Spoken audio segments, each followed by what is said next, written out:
Close your eyes if you haven't already. Let your body find its natural resting place, whether you're lying down beneath soft blankets or seated in a comfortable position. There's nowhere you need to be right now, nothing you need to accomplish. This moment exists outside the demands of your day, outside the endless lists and obligations. Here, in this gentle space we're creating together, you're simply allowed to be. Feel the surface beneath you, supporting your weight completely. You don't have to hold yourself up. The earth, the bed, the chair, whatever holds you now is doing that work for you. Notice how your body responds when you give it permission to be heavy, to release into gravity's embrace. Perhaps there's a softening in your shoulders, a slight unclenching in your jaw, a settling of your hips more deeply into rest. Bring your awareness to your breath, not to change it, but simply to notice it.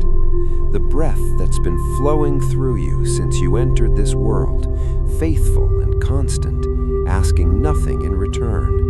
It rises and falls like gentle waves on a quiet shore, each inhale bringing fresh possibility, each exhale releasing what no longer serves.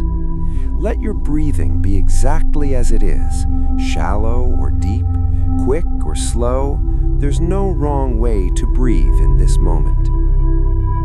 Tonight, we're going to explore something that might seem paradoxical, even impossible. We're going to look at what happens when you feel empty inside, yet cannot find rest. When exhaustion lives in your bones, but sleep remains elusive. When you long for peace, but your mind won't stop its endless circling. And we're going to discover, through the ancient wisdom of Zen Buddhism, how this very emptiness you're experiencing might be the doorway to the healing you seek. There's a particular kind of suffering that doesn't announce itself with dramatic pain or crisis. It's quieter than that, more insidious. It's the feeling of being hollow, as though something essential has been scooped out from your center, leaving you with a strange vacancy that echoes through your days. You go through the motions, working, eating, interacting with others, but behind it all, there's this sense of absence, of not being fully present in your own life. And here's the cruel irony. Despite feeling empty, depleted, utterly spent, you cannot rest. Your body aches with exhaustion, your mind feels wrung out like an old cloth, and yet, when you lie down to sleep, peace refuses to come. This is not an uncommon experience in our modern world. In fact, it might be one of the defining struggles of our time. We live in an era of unprecedented comfort and convenience, yet rates of insomnia, anxiety, and a sense of existential emptiness have never been higher. Research from sleep medicine institutes shows that between 30 and 35% of adults experience insomnia at some point in their lives, while feelings of meaninglessness and disconnection have become increasingly common across all demographics. The feeling manifests differently for different people. For some, it's a numbness, as though emotions have been muted or placed behind thick glass. You watch your life happening, but can't quite feel it. Joy feels muffled, sadness feels distant, and everything has a gray, flattened quality to it. You know intellectually that you should feel grateful for what you have, that your life contains good things, but you can't quite access the feeling of gratitude or happiness. For others, the emptiness manifests as hunger, not physical hunger, but a gnawing sensation that something is missing, though you can't name what. You might try to fill it with food, eating when you're not hungry, searching for something that will satisfy a craving that has nothing to do with nourishment. Or you fill it with shopping, acquiring things in the hope that the right purchase will finally complete you. Or Or you scroll endlessly through social media, comparing your inner emptiness to others' curated highlights, feeling worse but unable to stop. And then there's the restlessness. It's there when you lie awake at 3 in the morning, your body heavy with fatigue, but your mind spinning like a wheel that won't stop turning. Thoughts race through your head in an endless loop, worries about work, concerns about relationships, replaying conversations from days or years ago, planning for tomorrow, catastrophizing about the future. These two experiences, emptiness and restlessness, seem like they shouldn't coexist. How can you be both depleted and unable to rest? How can you feel hollow, yet so full of anxious energy? It's like being simultaneously starving and nauseous, exhausted and wired. The contradiction itself becomes another source of suffering. Western psychology has names for various aspects of this experience.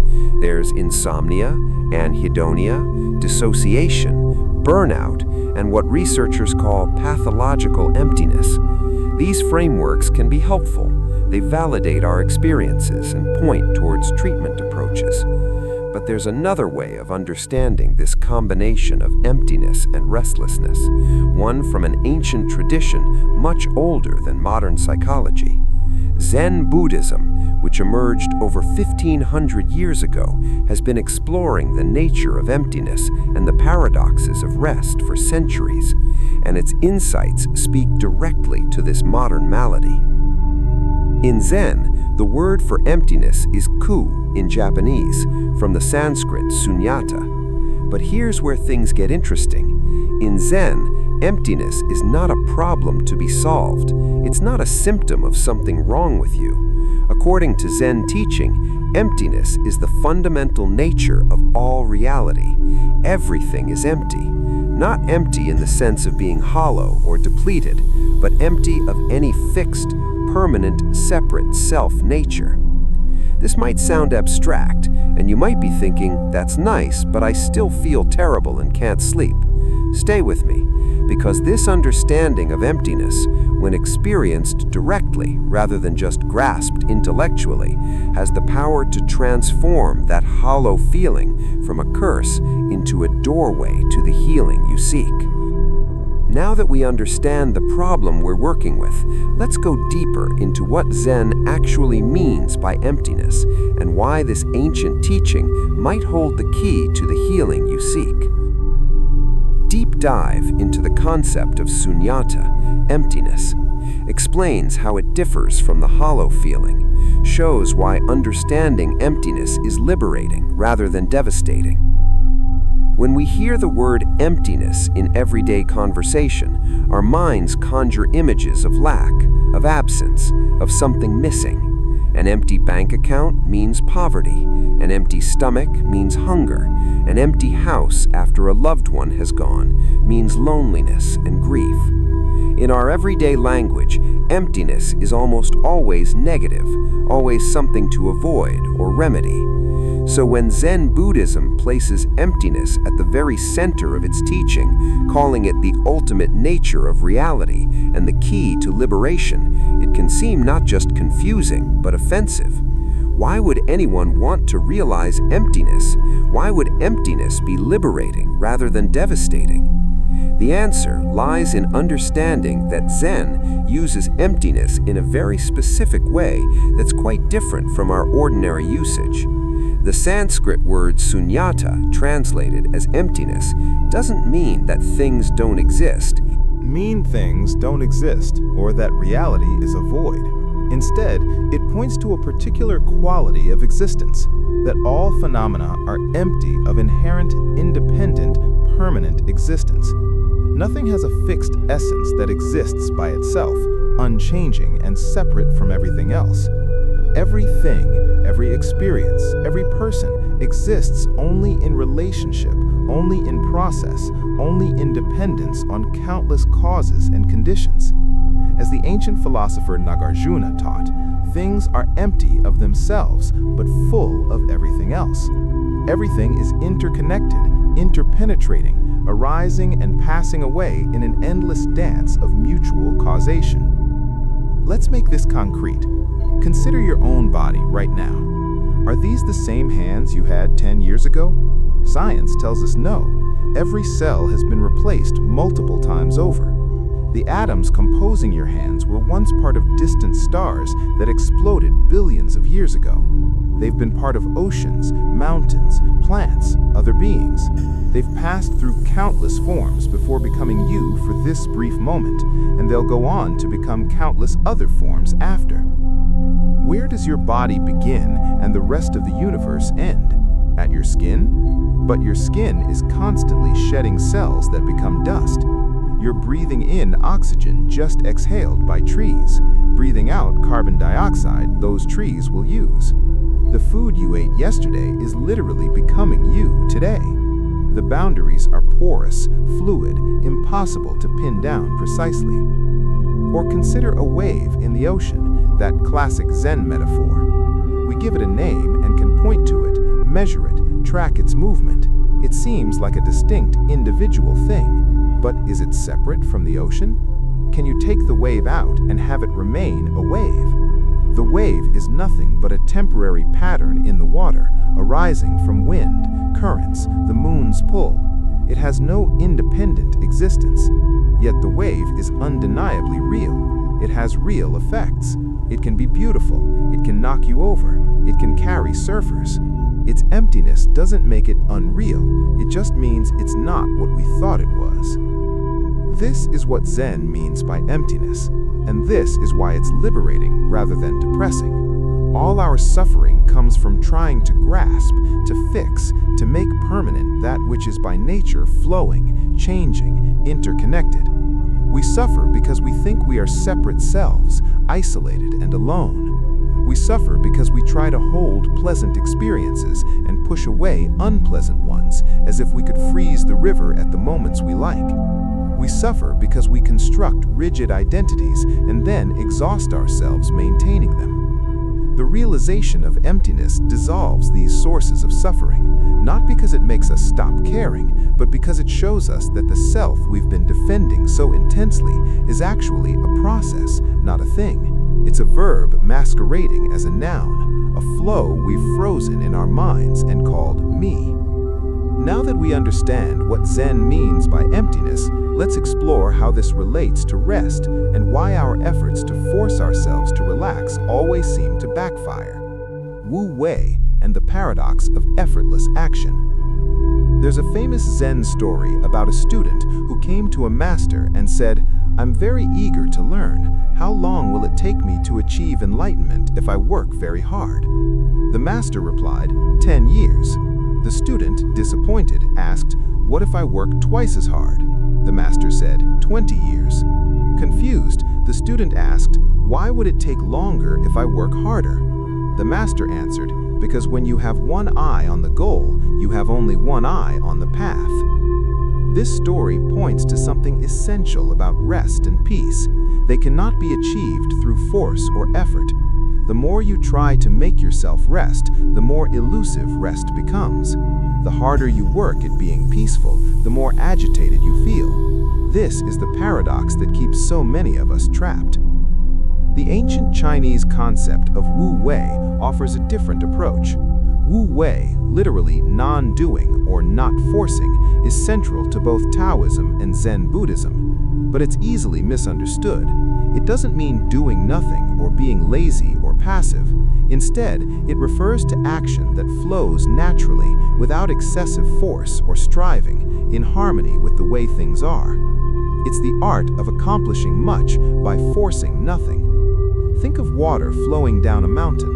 It doesn't try to push through obstacles. It simply follows the path of least resistance, going around rocks, filling low places, gradually wearing down even the hardest stone through persistent gentleness. The water accomplishes tremendous work. It carves canyons, feeds forests, reaches the sea, but it never fights against its own nature. Or consider how you learn to ride a bicycle. At first, you tried very hard, gripping the handlebars tightly, thinking about every movement, struggling to stay balanced. And the harder you tried, the wobblier you became. But then, something shifted. You stopped trying so hard and simply rode. Your body found the balance, your movements became fluid, and suddenly it was effortless. You were practicing Wu Wei without knowing it. This is exactly what needs to happen with rest. When you're lying in bed, desperate to fall asleep, your very desperation prevents sleep from coming. Your mind says, I must sleep, I have to sleep, what's wrong with me that I can't sleep? And with each anxious thought, you become more alert, more agitated, less likely to drift off. You're trying to force rest, and force is the opposite of rest. The same principle applies to the feeling of emptiness. When you feel empty inside and try to frantically fill that emptiness with food, shopping, scrolling, obsessive planning, or working, the emptiness persists. It might even deepen, because you're treating it as an enemy to be conquered, a problem to be solved through sheer effort. You're bringing the mentality of doing to an issue that requires non-doing. Wu Wei teaches us to work with reality as it is, not as we wish it to be. It invites us to align ourselves with the natural flow of things, rather than exhausting ourselves swimming against the current. In the context of emptiness and rest, this means accepting that you feel empty right now, that you cannot sleep right now, rather than fighting these facts. This does not mean resignation or helplessness. Wu Wei is not about giving up. It's about recognizing that there are two kinds of effort: the effort that forces and exhausts, and the effort that aligns and flows. The gardener who plants seeds makes effort, but she's not trying to make the plants grow. She creates conditions for growth and then allows natural processes to unfold. When the body is tired, but the mind won't stop. Explores the tired but wired state, explains the biology and psychology, offers practical Zen approaches for working with this paradox. It's 3 in the morning and you're lying in bed with your eyes wide open. Your body aches with exhaustion, your muscles are heavy, your eyes burn, you feel physically depleted in every cell. Yet your mind is buzzing with activity, racing from thought to thought like a hamster on a wheel that won't stop spinning. Work problems, relationship worries, tomorrow's to-do list, something embarrassing you said 3 years ago, wondering if you'll ever fall asleep, calculating how many hours you could still get if you fell asleep right now, getting anxious about being anxious. This is one of the cruelest experiences modern humans face, the state of being simultaneously exhausted and wired, depleted and hyperactive, desperately needing rest, yet completely unable to access it. Your body is screaming for sleep, but your mind won't allow it. Why does this happen? The simple answer is that your sympathetic nervous system, your fight or flight response, is activated when it should be quiet. When this system is engaged, your body literally cannot sleep. It's designed to keep you alert and responsive to threats. Your heart rate increases, your breathing becomes more shallow and rapid, stress hormones like cortisol and adrenaline flood your system, and your mind becomes hypervigilant, scanning for danger. The question is, why is your nervous system treating bedtime like a life-threatening situation? For most people with chronic insomnia, the answer involves conditioning. At some point, perhaps because of stress, pain, medication side effects, or just bad luck, you had several nights of poor sleep. This was unpleasant, and your brain, designed to learn from unpleasant experiences, began to associate bed with struggle and frustration. Now, when you approach bed, your nervous system says, "Danger, this is where bad things happen, stay alert." And staying alert prevents sleep, which reinforces the association. It's a vicious cycle. The irony is that your body does know how to sleep. You're not broken. Sleep is a natural biological process that all mammals do without thinking about it. But humans have this unique ability to interfere with natural processes through worry and overthinking. We can literally think our way into insomnia. From a Zen perspective, this state of being tired but unable to rest is a perfect example of the suffering that comes from our mind being at odds with reality. Your body is ready for rest, but your mind is creating a narrative that prevents rest. The thoughts themselves might seem important. I have to solve this problem. I need to plan for tomorrow. But they're actually just thoughts. They're empty in the Zen sense. They arise in awareness, they have no solid substance, and they'll pass away if you stop feeding them with attention. The challenge is that telling someone with an overactive mind to just stop thinking is like telling someone who's drowning to just relax and float. It sounds good in theory, but in practice, the very effort to stop thinking creates more thinking. This is where the Zen approach offers something different. Instead of trying to stop your thoughts, which doesn't work, Zen teaches you to change your relationship with your thoughts, not to give them so much power, not to believe everything they tell you, not to chase after them or fight against them, but to see them for what they are. Mental events arising in awareness, no more solid or real than clouds passing across the sky. The healing power of emptiness shows how emptiness, properly understood, is healing, explores Jack Kornfield's teachings, connects emptiness to wholeness and interconnection. The Buddhist teacher Jack Kornfield, who has written extensively about the healing aspects of meditation, describes emptiness as the last and deepest level of mindful healing. Before we get there, he suggests, we need to work through other levels, learning to pay attention to our bodies, to our emotions, to our thoughts and beliefs. But eventually, serious practice leads us to an awareness of the universal laws that govern life. And central to these laws is the understanding of emptiness. Kornfield points out something crucial.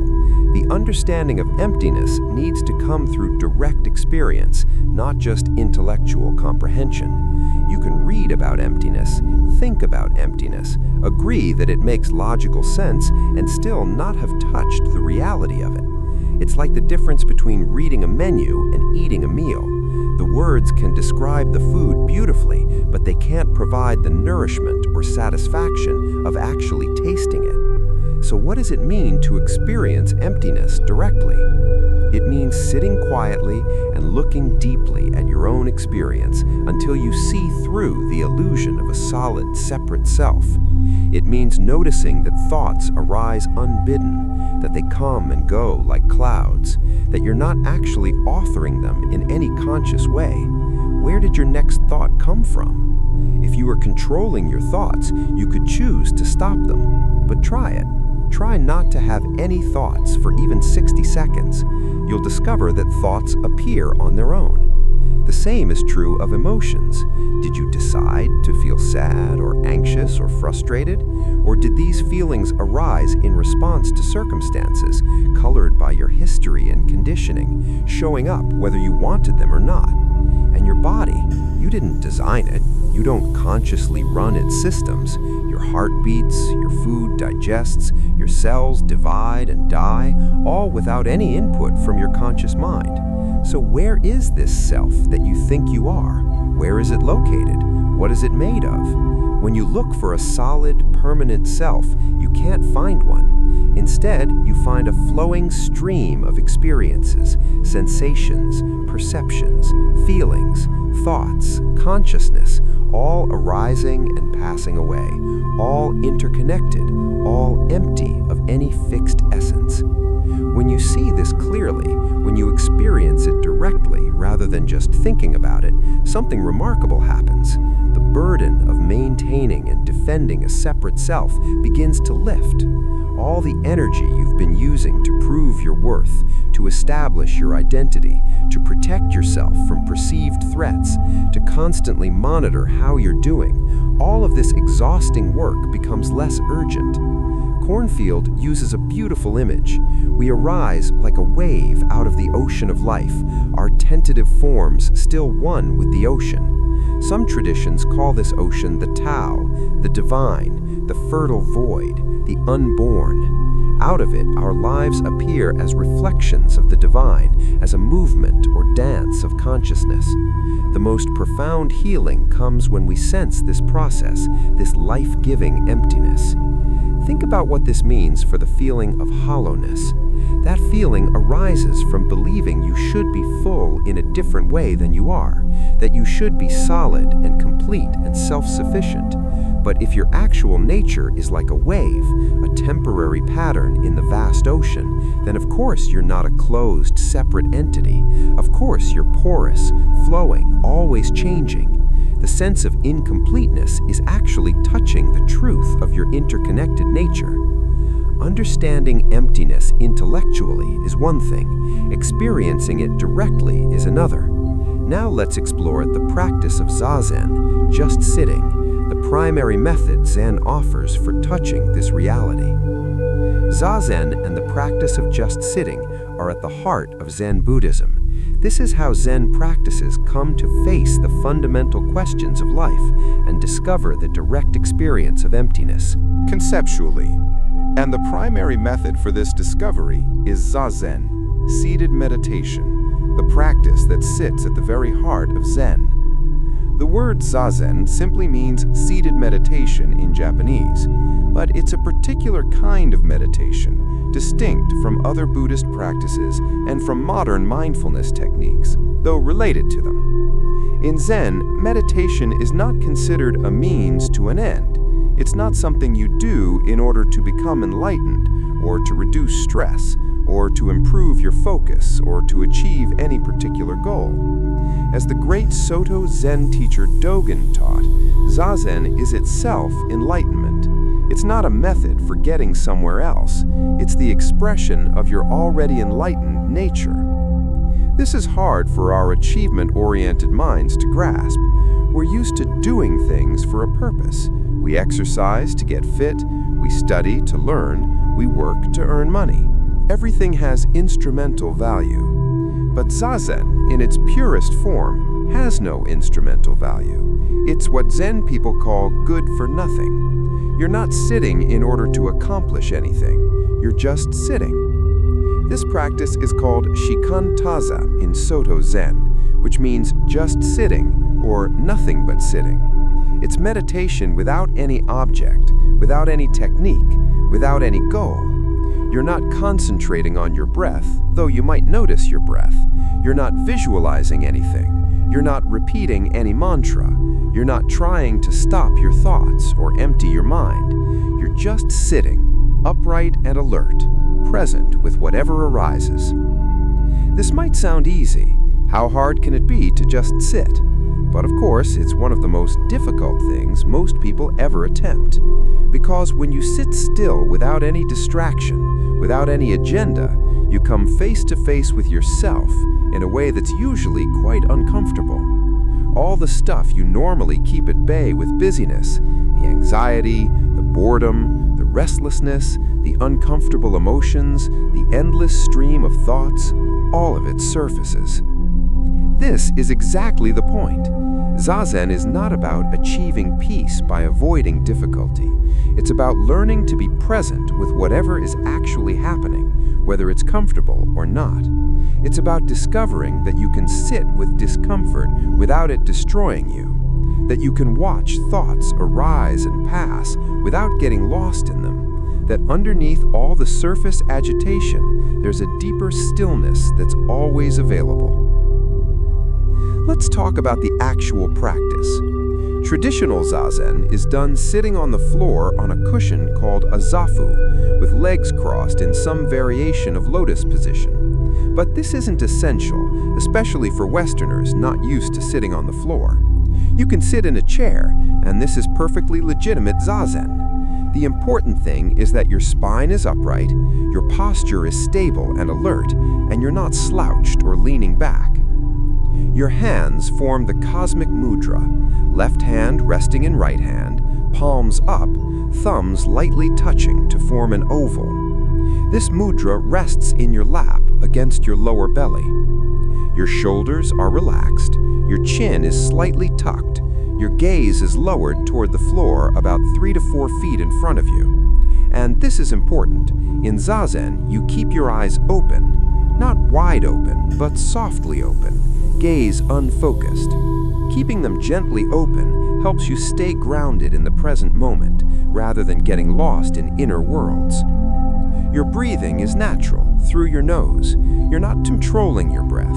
You're just allowing the breath to be as it is, noticing it. And then you just sit. That's it. That's the whole practice. Zazen gives us a formal practice for working with our experience, but we can also bring mindfulness to the body and breath throughout our day, and especially when we're trying to rest. Let's explore these foundational practices. Mindfulness of body and breath as anchors. Explores body and breath awareness from Buddhist 4 foundations of mindfulness, shows how these anchor us in the present when mind is racing. In the Buddhist tradition, there's a teaching called the 4 foundations of mindfulness, outlined in the Satipatthana Sutta. These 4 foundations, mindfulness of body, feelings, mind, and mental objects, provide a complete map for meditation practice. The first foundation, mindfulness of the body, is considered the ground for all the others, and within mindfulness of the body, awareness of the breath is the entry point. Why the body? Why the breath? Because they're always here, always now. You can remember the past or imagine the future, but you can only breathe in this moment. You can only feel the sensations in your body right now. When your mind is racing, when thoughts are spinning about work or relationships or all the things you need to do, bringing attention back to the body and breath is like dropping an anchor. It grounds you in present moment reality. The breath is particularly powerful because it bridges the voluntary and involuntary nervous systems. You don't have to breathe consciously.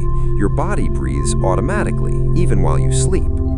But you can also consciously influence your breath, slowing it down or deepening it. This makes the breath a perfect meeting point between doing and non-doing, between conscious awareness and unconscious process. When you're lying awake at night, unable to sleep, your mind is likely somewhere else, worrying about tomorrow, replaying today, planning, analyzing, judging. But your body is here.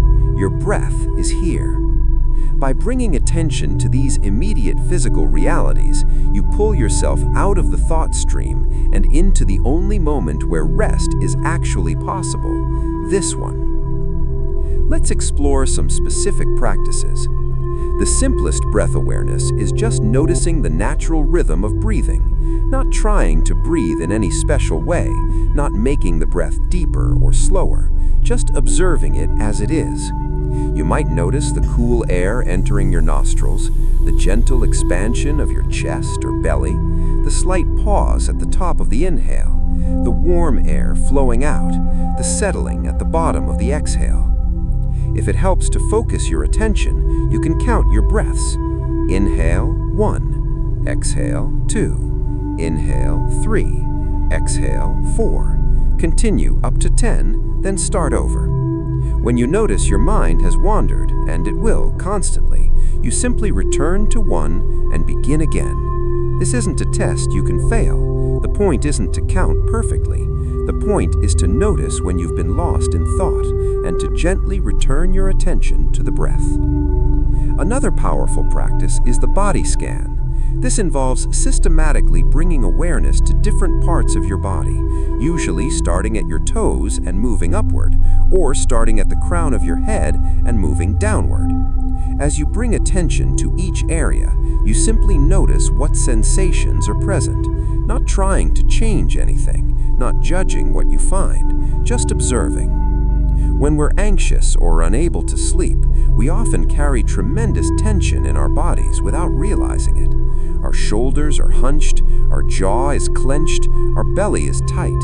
A body scan helps us become aware of this holding and often allows it to release without us having to force anything. Working with the restless mind. The Zen teacher Shunryu Suzuki Roshi once said, "You are not your thoughts. You are the sky. Your thoughts are just the weather." This simple statement points to something profound, the difference between awareness itself and the contents of awareness. Most of us identify completely with our thoughts. We think we are our thoughts.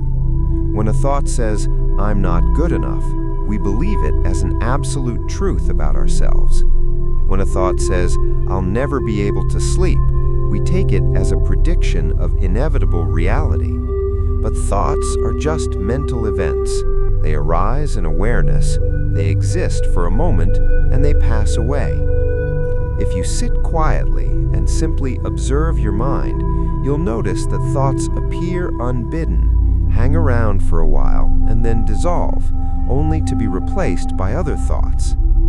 You're not consciously authoring most of your thoughts. They emerge from somewhere in the vast unconscious machinery of your brain, bubble up into consciousness, and then disappear. Understanding this doesn't immediately stop the thoughts. You can't prevent thoughts from arising any more than you can prevent clouds from forming in the sky. But you can change your relationship to them. You can stop believing that every thought is true, that every thought requires your attention, that every thought needs to be acted upon or solved or figured out. This is crucial when you're lying awake at night with a racing mind.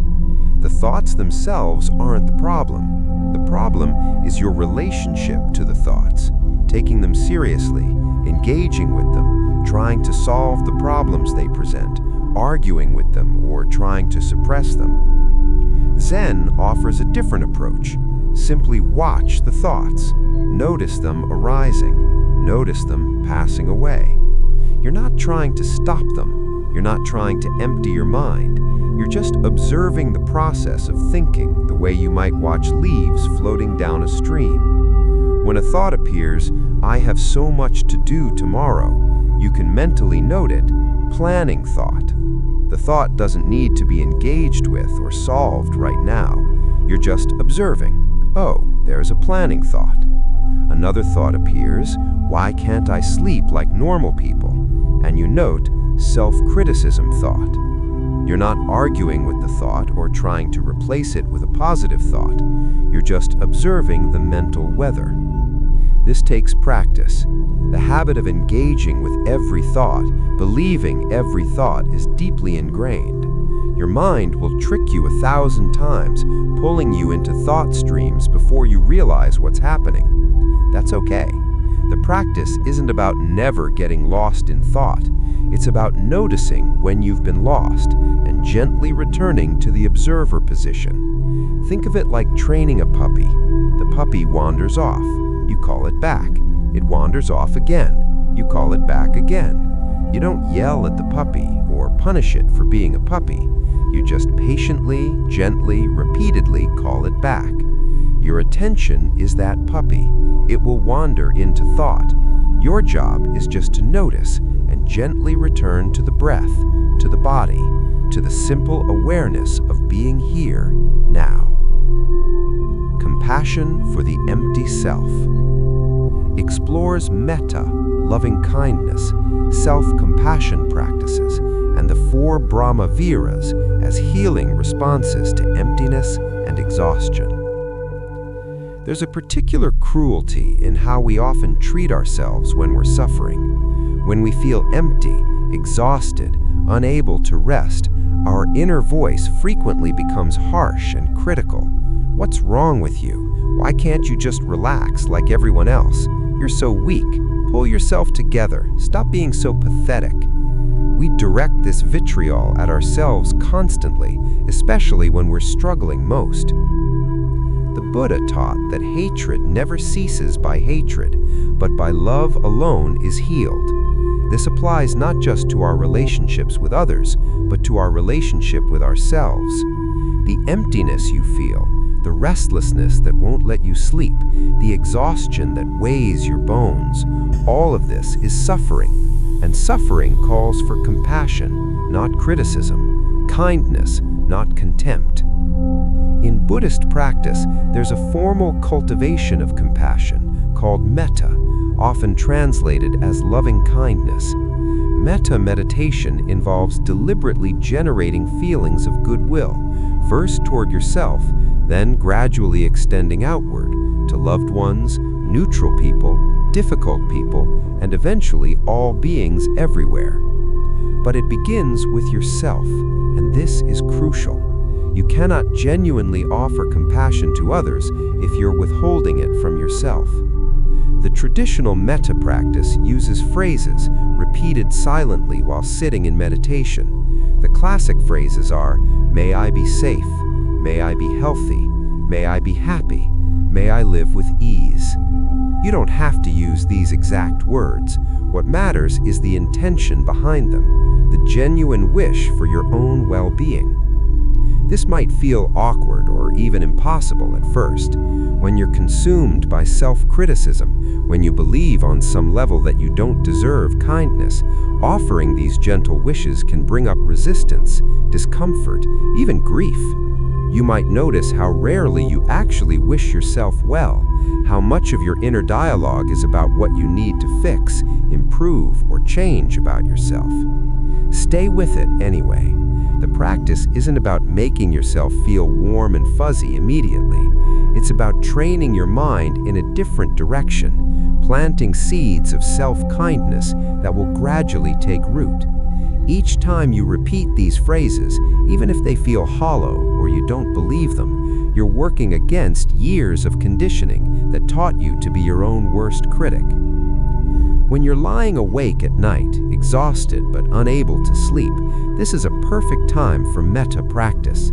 Instead of berating yourself for not sleeping, instead of spiraling into anxiety about tomorrow, you can place a hand on your heart, feeling the warmth of your own touch, the rise and fall of your breath beneath your palm, and silently offer yourself kindness.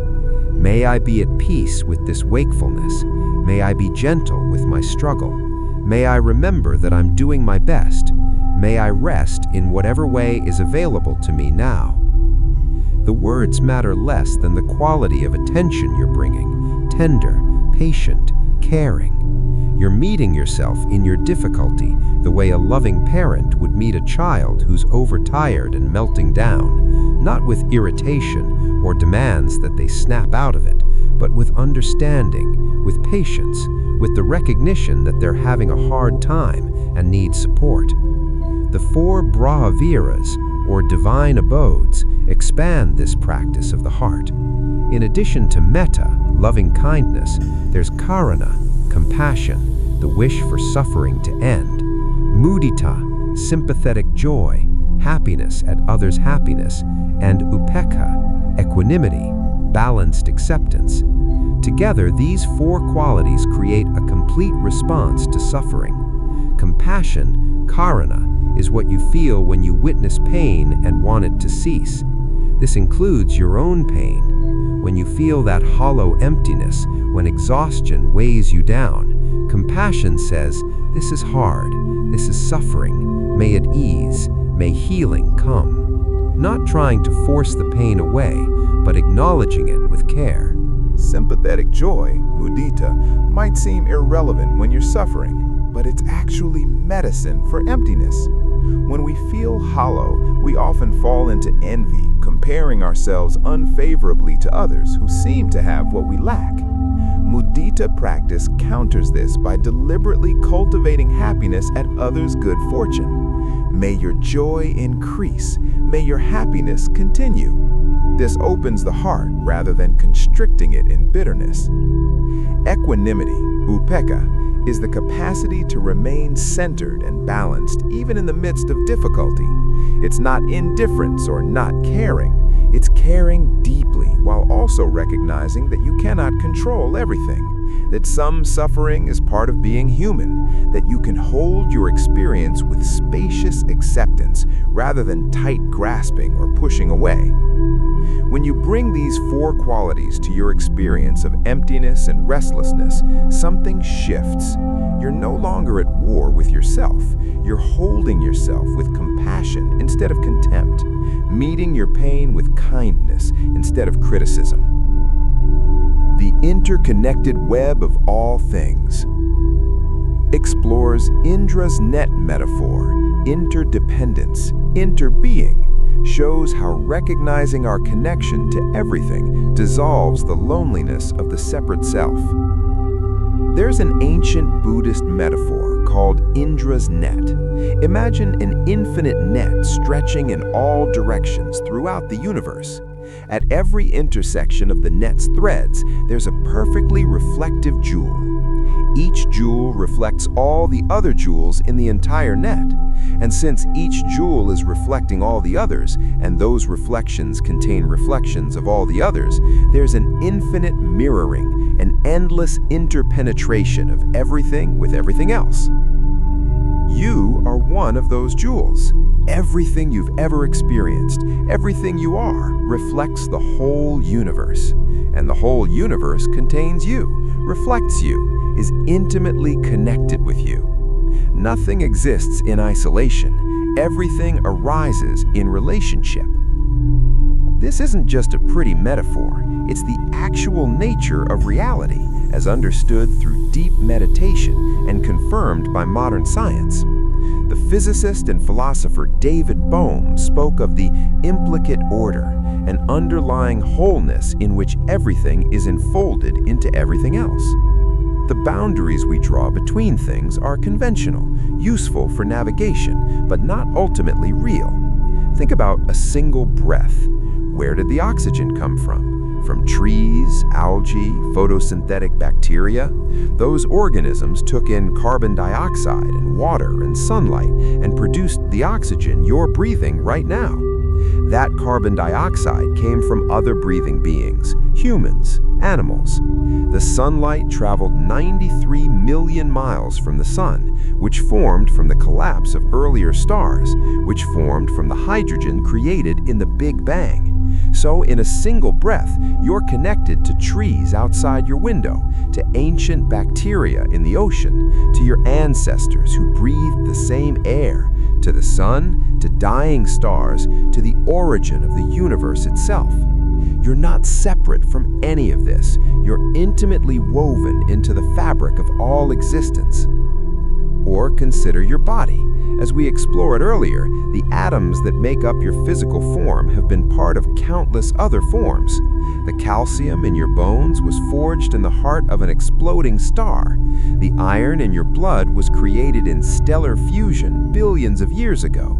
You're literally made of stardust, and when you die, those atoms will go on to become part of new forms, soil, trees, other animals, perhaps other human beings in the distant future. The Vietnamese monk Thich Nhat Hanh coined the term interbeing to describe this reality. We don't just exist, we inter-are with everything else. You cannot be yourself alone. Your existence depends on the entire universe. This isn't philosophical speculation, it's observable fact when you look closely enough.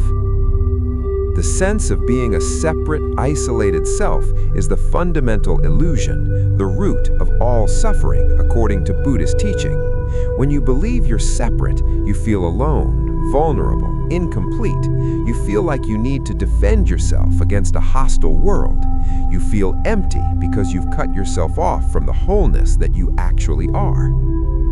But when you truly see, not just intellectually understand, but directly perceive that you're not separate, that you're an integral part of the whole, that you arise from and return to the infinite web of existence, then the emptiness transforms. It's no longer the emptiness of being a hollow, isolated fragment. It's the emptiness of being like space itself, open, vast, containing everything, connected to all that is. The feeling of incompleteness makes sense when you think you're supposed to be complete as a separate unit, but you're not a separate unit.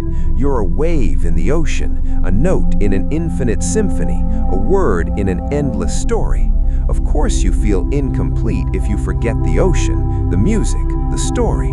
But when you remember, when you reconnect with your true nature as an expression of the whole, the incompleteness doesn't disappear. It reveals itself as the openness that allows you to be in relationship with everything. This isn't abstract philosophy when you're lying awake at 3 in the morning feeling crushingly alone. This is practical medicine. In that moment of loneliness and isolation, you can remember, I am breathing the same air that all beings breathe. My heart beats with the same rhythm that has animated life for billions of years. The consciousness that witnesses my thoughts is the same consciousness that witnesses all experience everywhere. I am not alone. I have never been alone. Separation is the illusion. Connection is the reality. Practical Zen rituals for quiet healing. Concrete practical rituals and practices from Zen and Japanese Buddhism that support healing from emptiness and facilitate rest. Zen Buddhism isn't just about meditation cushions and philosophical concepts. It's deeply embodied in everyday practices, in the small rituals that sanctify ordinary life. In Japanese Zen monasteries, everything is practice. The way you bow, the way you walk, the way you eat, the way you clean. These aren't arbitrary rules. They're ways of bringing complete presence and awareness to each moment, of treating every action as sacred. You don't have to live in a monastery to benefit from this approach. You can create simple rituals in your own life that serve as anchors, as reminders, as practices of presence and care. When you're feeling empty and exhausted, these rituals can provide structure and meaning. They're not about adding more to your overwhelmed schedule. They're about transforming activities you're already doing into genuine moments of presence. Let's start with the morning. In Zen monasteries, the day begins with the striking of a bell and morning meditation. You might not be able to sit for an hour of zazen before work, but you could create a simple morning ritual. Before you reach for your phone, before you start the mental list of everything you need to do, you could sit on the edge of your bed for 3 breaths. Just 3. Conscious breaths. Feeling your feet on the floor. Feeling the air entering and leaving your body. Saying silently, I am here. This is a new day. Whatever comes, I will meet it as best I can. 3 breaths, 30 seconds. This isn't about adding another obligation. It's about creating a tiny island of presence before the demands of the day sweep you away. And you can return to this throughout the day. 3 conscious breaths before you start work, before a difficult conversation, before you eat, whenever you feel yourself getting lost in the whirlwind. Creating a small home altar can be powerfully grounding, especially when you're feeling unmoored and empty. This doesn't have to be elaborate or require any particular religious belief. An altar is simply a designated space that reminds you of what matters, that calls you back to presence and intention. It might be a corner of a dresser or a small shelf. You might place there a candle, a small plant, a stone you found on a meaningful walk, a picture of someone you love, a meaningful quote written on beautiful paper. The specific objects matter less than the intention. This is a space that says, here I pause, here I remember, here I return to what's real beneath all the noise and urgency.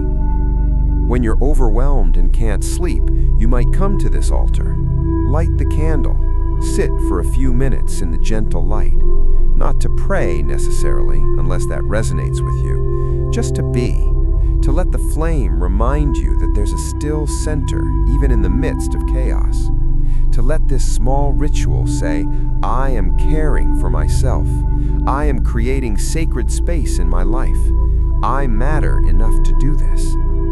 The Japanese tea ceremony, chanoyu, is Zen practice distilled into the simple act of preparing and drinking tea. Every movement is deliberate, precise, infused with awareness. The ceremony can last hours, all focused on this one shared bowl of tea. The principle is ichigo ichie, one time, one meeting. This moment will never come again exactly like this, so give it your full presence. You don't need to study formal tea ceremony to apply this principle. You can make your evening cup of tea, or any beverage, a meditation. Feel the weight of the kettle as you fill it with water. Listen to the sound of water beginning to boil. Watch the steam rise. Pour the water slowly, watching it darken the tea. Wrap your hands around the warm cup. Smell the fragrance. Sip slowly, tasting fully. This cup of tea, right now, will never happen again exactly like this. When you're feeling empty, these moments of complete presence can be surprisingly filling. Not filling the void with content, but filling the moment with awareness. And in that awareness, in that presence, the sense of lack begins to shift. Letting go of the need to be fixed. There's a particular kind of exhaustion that comes from treating yourself as a perpetual project. The self-help industrial complex tells us we should always be improving, optimizing, upgrading ourselves. Morning routines to maximize productivity, evening routines to optimize sleep, meditation to reduce stress, exercise to perfect the body, therapy to heal the past, courses to develop new skills, books to read, practices to master, goals to achieve. The message is clear: you're not enough as you are. You need fixing. And so we try. We download the apps, buy the books, sign up for the workshops. We make resolutions, track our habits, measure our progress. And when we inevitably fall short, because we're human, not machines, we feel like failures. We add self-improvement to the list of things we're failing at. The very tools meant to help us become sources of additional stress and shame. When you're already feeling empty and exhausted, this pressure to constantly improve yourself becomes unbearable. You don't have the energy to be your best self. You can barely get through the day. And now you're supposed to also meditate for 30 minutes, exercise for an hour, journal, practice gratitude, optimize your sleep, eat perfectly, maintain relationships, pursue your passion, and generally be an enlightened, balanced, high-functioning human being? It's too much, way too much. Here's what Zen offers that's radically different. You're already complete. You're already whole. You're already Buddha. There's nothing fundamentally wrong with you that needs fixing. The emptiness you feel, the restlessness, the exhaustion, these aren't signs that you're broken. They're just experiences arising in awareness, like everything else. They're not problems to solve. They're just what is. This doesn't mean you can't make changes in your life. If you're in pain, of course you can seek help. If your circumstances are harmful, of course you can work to change them. But there's a difference between making changes from a place of I'm broken and need fixing versus making changes from a place of I'm fundamentally okay and I'm choosing to care for myself in these ways. The first approach is exhausting because it's based on lack. You're trying to fill a void, to become something you're not, to finally be acceptable. It's a race you can never win because the finish line keeps moving. You'll never be good enough because the whole premise is you're not enough. The second approach is nourishing because it's based on sufficiency. You're already complete, and you're tending to yourself the way you might tend to a garden, not because the garden is fundamentally flawed, but because you care for it. You water it not to fix it, but to help it flourish as what it already is. There's a famous Zen koan, "What was your original face before your parents were born?" It's asking, who are you beneath all the conditioning, beneath all the stories about what you should be, beneath all the ways you've tried to shape yourself to fit others' expectations? Your original face is still there, underneath everything. You don't have to create it, you have to uncover it, strip away what's not essential, return to what you've always been. Leonard Cohen sang, "There's a crack in everything. That's how the light gets in." The Aztec Japanese art, kintsugi, embodies this wisdom. When a ceramic bowl breaks, rather than hiding the cracks or throwing the bowl away, kintsugi repairs it with gold, making the breaks part of the bowl's beauty. The bowl becomes more precious because of its history, because of how it's been broken and mended. You are like that bowl. Your cracks, your wounds, your struggles, these aren't flaws to be ashamed of or defects to fix. They're part of your story, part of what makes you who you are. And when you stop trying to hide them, when you stop believing they make you unworthy, when you fill them with gold instead of shame, they become sources of wisdom and compassion and beauty. This is wabi-sabi, the Aztec Japanese aesthetic that finds beauty in imperfection, in impermanence, in incompleteness. A tea ball with an uneven glaze, a wooden beam weathered by time, a garden designed to look slightly wild and untamed. These aren't mistakes. This is the real beauty of things as they are, without the artificial gloss of perfection. You are wabi-sabi, imperfect, impermanent, incomplete, and this is not a problem. This is your nature. This is everyone's nature. Perfection is not a human quality. Perfection is death, stasis, the end of growth and change. Life is messy, flowing, breaking and healing and breaking again, and that's okay. That's more than okay. That's the only way it could ever be. Sleep as surrender. Reframe sleep not as something to achieve, but as an act of surrender. Explores bedroom as sacred space, evening rituals, trusting the body's wisdom. Sleep is perhaps the ultimate surrender.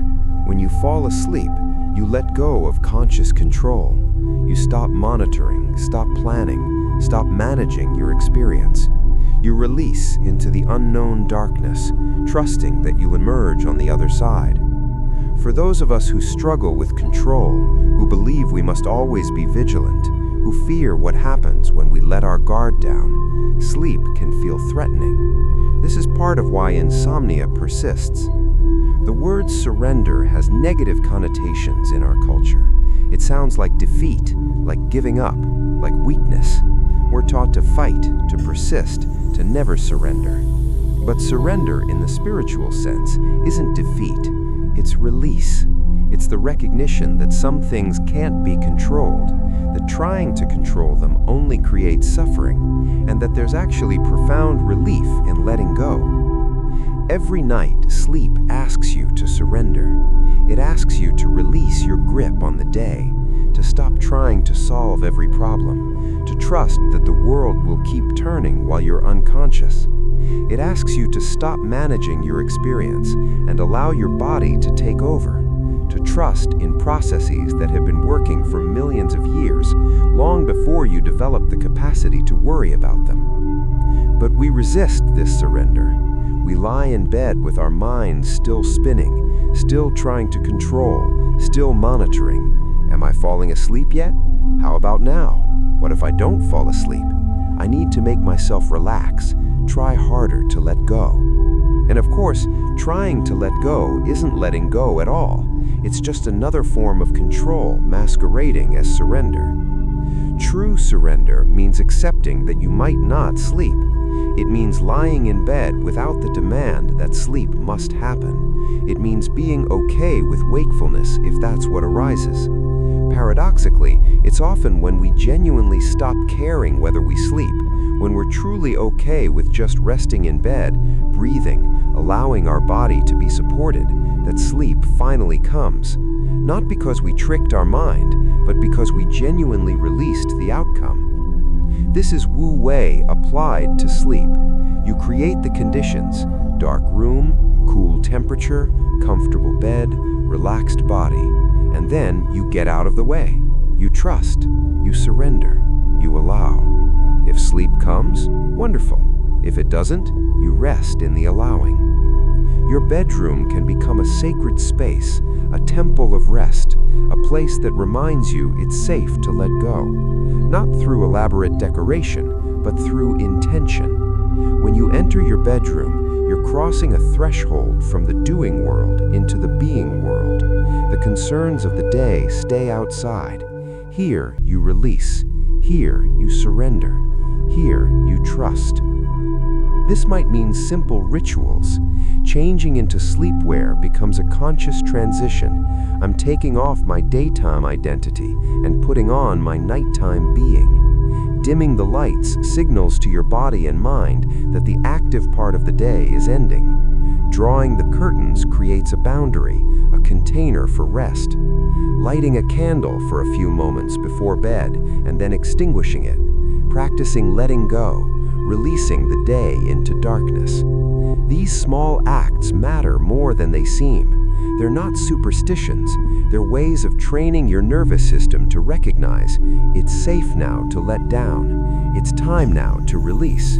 You can surrender. And what are you surrendering to? In a way, you're surrendering to your own nature.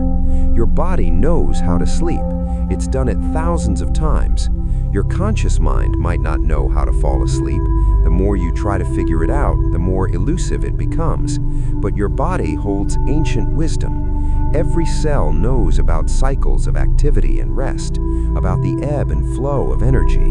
You just have to get your anxious mind out of the way and let the body do what it knows how to do. This requires trust. Trust that you're safe enough to let go. Trust that your body has wisdom. Trust that rest will come in its own time. Trust that even if you don't sleep tonight, you'll be okay. You've survived every sleepless night you've ever had. You can survive this one too. And tomorrow night is a fresh start, unburdened by tonight's experience. Closing meditation and call to action. And so we've come to the end of our journey together through these teachings on emptiness, rest, and quiet healing. We've explored the paradox of feeling empty yet unable to rest. We've examined what Zen Buddhism means by emptiness and why this understanding can be liberating rather than depressing. We've looked at Wu Wei, the art of effortless action, and how forcing rest prevents rest from coming. We've investigated the tired body and the restless mind, the healing power of emptiness, the practice of Zazen, mindfulness of body and breath, working skillfully with thoughts, cultivating compassion, recognizing our deep interconnectedness with all things, creating simple rituals, letting go of the need to fix ourselves, and approaching sleep as an act of surrender. These aren't just concepts to understand intellectually, they're practices to embody, to return to again and again, to let seep into your bones and change how you meet each moment. The transformation won't happen overnight. This is a path you walk step by step, breath by breath, with patience and compassion for yourself. So let's take a few moments now to settle into a final meditation together, integrating what we've explored. Find a comfortable position, whether you're lying down or sitting. Let your body be supported. There's nothing you need to do in this moment except be here. Bring your awareness to your breath, not changing it, just noticing it. The gentle rise and fall, the faithful rhythm that continues whether you pay attention or not. Each breath arising from emptiness, existing for a moment, dissolving back into emptiness. Form is emptiness, emptiness is form. Notice any sensations in your body.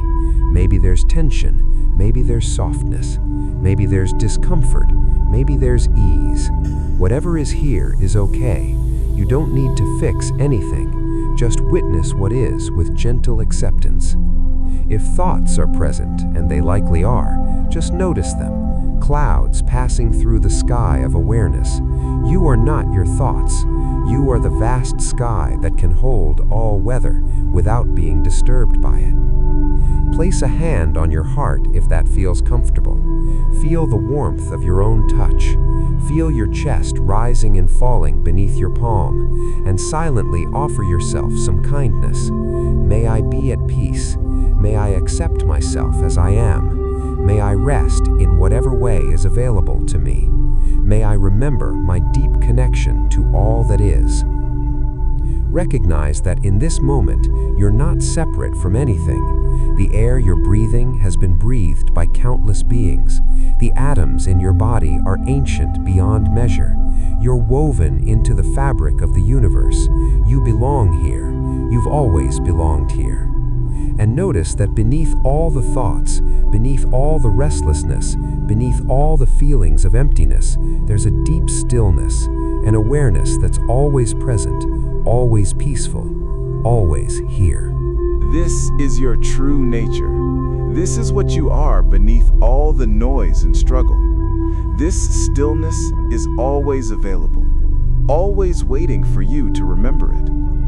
You can return to this stillness anytime. Anytime the mind is racing, anytime you feel overwhelmed, anytime the emptiness feels unbearable. Just pause. 3 conscious breaths, hand on heart, remembering, I am here, I am enough, I am held by the universe, I am already home. The practices we've explored tonight, Zazen, metta meditation, mindfulness of breath and body, working with thoughts, creating simple rituals, these are tools you can use as you need them. Start small. Don't try to do everything at once. Maybe just commit to 3 conscious breaths each morning, or 1 minute of sitting, or one evening where you approach sleep as surrender rather than achievement. Be patient with yourself. Be kind. This is a lifelong practice, not a quick fix. Some nights you'll sleep well, some nights you won't. Some days you'll feel more whole, some days you'll feel the emptiness acutely. This is normal. This is human. This is okay. And remember, you're not alone in this struggle. Everyone everywhere is working with some version of these challenges. We all feel empty sometimes. We all struggle to rest. We all long for peace. Your suffering is not special or unique. It's beautifully, ordinarily human. And that means the wisdom that has helped countless others over countless generations can help you too. If you found value in this exploration tonight, if these teachings resonated with you, I invite you to like this video and subscribe to the channel. This helps these teachings reach others who might need them. Share this with someone you think might benefit. Leave a comment sharing your own experience or questions. We're all walking this path together, and your voice matters. But most importantly, take what serves you from what we've explored tonight and leave the rest. Trust your own wisdom. You know what you need. You know what's true for you. These teachings are offered as possibilities, not as demands. May they support you in whatever way is most helpful. As we close, I want to offer you a blessing for your journey. May you find moments of rest, even in the midst of restlessness. May you discover the fullness hidden within emptiness. May you be gentle with yourself when you're struggling. May you remember your deep connection to all beings. May you trust in your own unfolding. May you know that you're already whole, already complete, already home. May you sleep peacefully, and may you wake refreshed, ready to meet each new day with openness and wonder. Thank you for being here. Thank you for your willingness to explore these deep questions. Thank you for your courage in meeting your own suffering. The fact that you're here, seeking wisdom, seeking healing, seeking peace, this itself is beautiful. This itself is enough. Rest well, dear friend. The universe holds you. You are safe. You are loved. You belong. May all beings be at peace. May all beings be free from suffering. May all beings know their true nature. And so we end as we began, with the breath. One more conscious breath together. Breathing in, aware. Breathing out, releasing. Good night.